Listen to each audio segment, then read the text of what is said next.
This is Optimal Living Daily, episode 432. Want to improve your relationships? Listen up, by Gail Brenner with GoodLifeZen.com, and I'm Justin Malik. Happy Wednesday. Welcome back, or welcome for the first time if you're new here. This is where I read to you every single day to help you live a more meaningful life, and that covers personal development and minimalism mostly, from some of the best blogs you can find, with their permission. And today's post is from a guest author on Good Life Zen. But before we get into it, I have a podcast to mention today. The Creating Wealth podcast with Jason Hartman. He's helping out the show, keeping it running, which is amazing. So please return the love. You can subscribe to his podcast, the Creating Wealth podcast, and check him out online. I have him linked at oldpodcast.com/wealth. But for now, let's get right to the post and start optimizing your life. Want to improve your relationships? Listen up, by Gail Brenner with GoodLifeZen.com. Quote, "The most basic and powerful way to connect to another person is to listen. Just listen. Perhaps the most important thing we ever give each other is our attention. A loving silence often has far more power to heal and to connect than the most well-intentioned words." Rachel Naomi Remen. Listening is an undervalued art in our society, yet it is one of the keys to fulfilling relationships. True listening goes well beyond hearing the words that are spoken. It involves opening ourselves to deeply understand the experience of the other. We listen not just with our minds to comprehend the ideas being expressed, but we open our hearts to fully receive the person before us as they are. We all know what it feels like to not be fully listened to. I have a friend who used to multitask when we spoke on the phone. He would respond appropriately to what I was saying, but I could hear him shuffling papers and answering emails. Even though he was following the conversation, I felt bereft as I was sharing my innermost thoughts and feelings. Fortunately, our friendship was more important than his to-do list, and now I happily get his full attention. Benefits of good listening. Deep listening reduces isolation and fosters connection. If you're experiencing challenging interactions or you want your connections to deepen, reflect on how you can improve your listening skills. The benefits are numerous. People will feel more drawn to you. They will like you more. You will learn something new. You will have the information to solve problems more effectively. You will experience less loneliness and frustration. You will feel happier and more relaxed. At the core, all of us want to be fully seen and accepted as is. When you listen from the heart, everyone wins. The offering of this most treasured gift dissolves walls and heals division. Learn to listen from the heart and watch your relationships thrive. Use your powers of observation. Listen deeply to all the ways your conversation partner is communicating with you by observing. Notice the distance between you, eye movements, skin tone changes, arm and hand movements, tone of voice, pace of speaking. You are certain to discover something you've never noticed before. A while ago, I was interacting with someone I didn't know very well. I asked a question and saw her skin turn pale and her eyes look down. I knew something had shifted and soon discovered I had inadvertently touched a very sore spot. What do you do with the information you glean? Use it to stay in rapport with your partner. If the person you are speaking with is hesitating, wait before jumping in. If emotion is beginning to show, be empathetic. If your goal is to stay connected and take the conversation deeper, your observations will guide you, as people can't help but express themselves in a multitude of ways. See your partner with fresh eyes, and you are sure to reach a new level of connection. Pay full attention.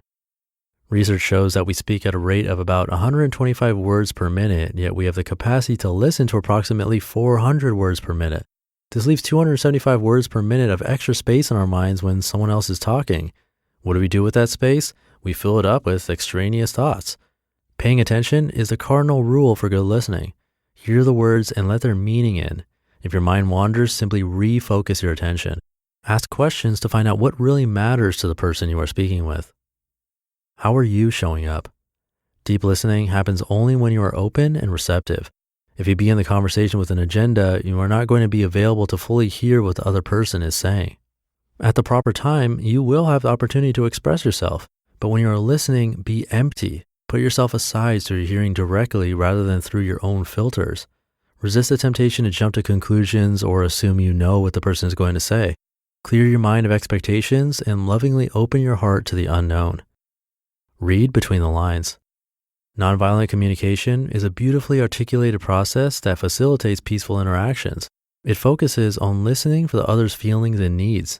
No matter what words you are hearing, try to detect the feeling and/or need that is being expressed. Check your understanding by reflecting the feeling. Quote, "It sounds like you were feeling," unquote, or asking if your conclusion is correct. Quote, "Are you saying that you need more time?" Unquote. Active listening. Active listening is a skill that allows you to see if you are on track. When someone is speaking, make sure you can repeat what you just heard, and if you can't, ask for clarification. You might be surprised at how much you are missing. When you think you've gotten it, verify your understanding, as in, so what you are saying is, patience is a virtue. I'm sure you've noticed that people have different styles of communicating. Some speak fluidly while others hesitate. Some are wordy, others succinct. Honor the style of the person you are conversing with by not interfering or interrupting. When you feel the urge, take a breath and reconnect with what is being said. You are opening your heart when you give people the space to simply be as they are. Get a fresh perspective. Have you ever had the same problematic conversation with someone over and over? Transform the relationship by redoubling your efforts to listen deeply. Let go of your need to be right or your ideas about what the other person should be saying or doing, and hear them as if for the first time. Be curious, and you are certain to learn something new that can break an impasse or shift a frustrating dynamic. When we listen deeply, we meet as one. Whether or not we agree with what we hear, listening from the heart invites us to be present in our interactions and to explore our own defenses and barriers. When we put down our positions and expectations, we are alive in the moment. Then our hearts are open wide and our relationships can flourish. Do you think you could listen better? What have you learned from really listening to others? You just listened to the post titled, "Want to Improve Your Relationships? Listen Up" by Gail Brenner with goodlifezen.com. And once again, if you like the show, you can help me out by helping Jason Hartman. Just check out his podcast, the Creating Wealth Podcast, and come by oldpodcast.com/wealth to learn more. Jason has a new slant on investing with some fresh approaches to building wealth and passive income, which I'm a huge fan of. He is a self-made multimillionaire. He knows what he's talking about with lots of properties and hundreds of tenants. And he's also a lender and a real estate developer. He has interviews with many different experts like Jenny Craig, Steve Forbes, and more. Again, that's on the Creating Wealth Podcast with Jason Hartman. And you can learn more at oldpodcast.com/wealth.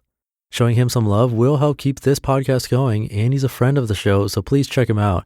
One more time, that's the Creating Wealth Podcast with Jason Hartman. That's it for today. Have a happy Wednesday, and I'll catch you in tomorrow's episode where your optimal life awaits. Hey, this is Dan from the Optimal Finance Daily podcast, which is a lot like this show, except more focused on personal finance. Justin handpicks the best posts he can find from blogs and authors like Ramit Sethi, Mr. Money Mustache, and more, and I read them to you 5 days a week. So if you enjoy this podcast, come on over and subscribe to Optimal Finance Daily too. And together, we'll optimize your financial life.